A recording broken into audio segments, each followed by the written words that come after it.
Zašto Bog dozvoljava patnju? Gnostička istina o lažnom Bogu Demiurgu.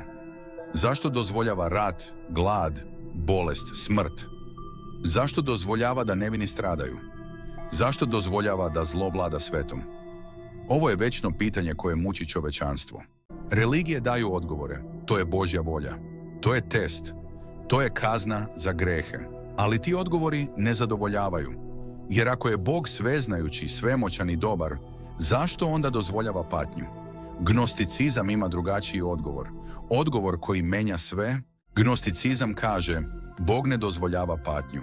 Jer onaj ko je stvorio ovaj svet nije pravi Bog. Ovaj svet, materijalni svet, Kenoma, nije stvorio pravi Bog. Stvorio ga je Demiurg, lažni Bog, kreator materije. Demiurg je Jaldabaot, neznalica, koji veruje da je jedini Bog. On je rekao, ja sam Bog i nema drugog Boga osim mene. Ali on laže. Iznad njega postoji pravi Bog, Otac, izvor, u Pleromi, božanskom carstvu. Demiurg je pao iz Plerome i stvorio Kenomu, materijalni zatvor. I sada se hrani energijom ljudi zarobljenih u Kenomu. Zašto Demiurg stvara patnju? Zato što se hrani ljudskom energijom. Svaka emocija, strah, bol, ljutnja, tuga, proizvodi energiju. I Demiurg i njegovi arhonti se hrane tom energijom. Što više ljudi pate, to više energije proizvode. Što više ljudi strahuju, to jači je Demiurg. Zato Demiurg stvara rat, da bi ljudi strahovali i umirali. Glad, da bi ljudi patili i očajavali. Bolest, da bi ljudi trpeli i slabili. SMRT, da bi ljudi žalili i tugovali. Sistem, da bi ljudi bili zarobljeni i kontrolisani. Sve je dizajnirano da proizvodi patnju. Jer patnja je hrana za Demiurga. On je energetski vampir, parazit, koji se hrani ljudskom patnjom. I što više ljudi veruje da je on pravi Bog, to je jači. Jer tada ljudi dobrovoljno daju svoju energiju njemu, kroz molitvu, žrtvu, strah. Kako Demiurg kontroliše ljude? Kroz arhonte, njegove sluge, koji kontrolišu religije da bi ljudi verovali u lažnog Boga. Vlade, da bi ljudi bili podeljeni i u ratu. Medije, da bi ljudi živeli u strahu i konfuziji. Novac, da bi ljudi bili robovi sistema. Ego, da bi ljudi bili identifikovani sa materijom. Arhonti šapuću ljudima, ti si samo telo, ti si samo ego. Ovo je jedini svet.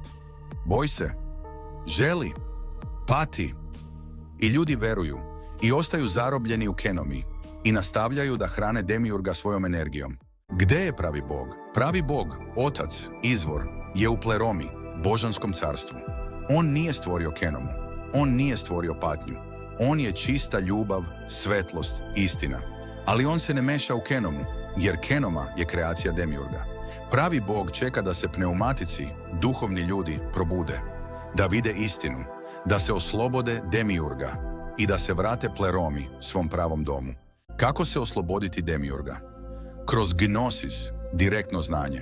Kada vidiš istinu, da Demiurg nije pravi Bog, da Kenoma nije jedini svet, da ti nisi telo, ego, uloga, da ti si iskra pisti Sofije, iskra pravog Boga. Kada vidiš ovu istinu, Demiurg gubi moć nad tobom, jer više mu ne daješ svoju energiju, više ne veruješ u njegovu laž, više nisi zarobljen u njegovoj iluziji i počinješ put ka Pleromi, povratak kući, povratak pravom Bogu. To je gnosis, direktno znanje, oslobođenje od lažnog Boga. Sada znaš zašto postoji patnja. Ne zato što pravi Bog dozvoljava, već zato što lažni Bog, Demiurg, se hrani njome, ali ti više ne moraš da budeš njegova hrana. Probudi se, vidi istinu, oslobodi se i vrati se Pleromi, svom pravom domu.